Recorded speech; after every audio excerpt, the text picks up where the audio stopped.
Hi, మీరు ఎప్పుడైనా ఆలోచించారా? ఈ భూమి అనే గ్రహం మీద ఒంటరి ప్రదేశం లేదా సుదూర ప్రదేశం ఏంటి అని? ఈరోజు ఆ ప్రదేశం గురించే మనం మాట్లాడుకోబోతున్నాం. ఆ ప్రదేశం పేరే పాయింట్ నీమో. దీనినే the oceanic pole of inaccessibility అని పిలుస్తారు. ఇది పశ్చిమ పసిఫిక్ మహాసముద్రంలో ఉంది.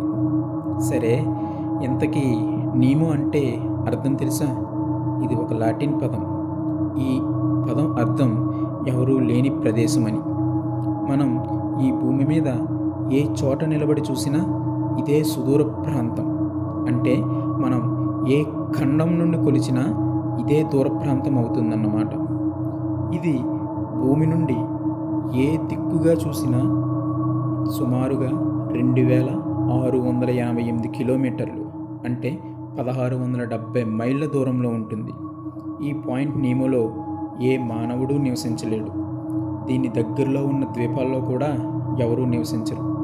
ఈ ప్రదేశం భూమి మీద ఉన్న మనుషుల కంటే అంతరిక్షంలో ఉన్న వ్యోమగాములకే దగ్గరగా ఉంటుంది. ఇక్కడ కొన్ని రకాలైన బ్యాక్టీరియా తప్ప మిగతా ఎటువంటి జలచర జీవులు జీవించలేవు. కాబట్టి అంతరిక్షంలోకి పంపే ఉపగ్రహాలు వాటి కాలం ముగిశాక ఈ ప్రదేశంలోనే కూల్చేస్తారు. అందుకే దీనిని స్పేస్ క్రాఫ్ట్ సిమెట్రీ అని కూడా పిలుస్తారు. చివరగా పాయింట్ నీమో అనేది ఈ భూమి మీద చాలా నిశ్శబ్దమైన, చాలా రహస్యమైన ప్రదేశం.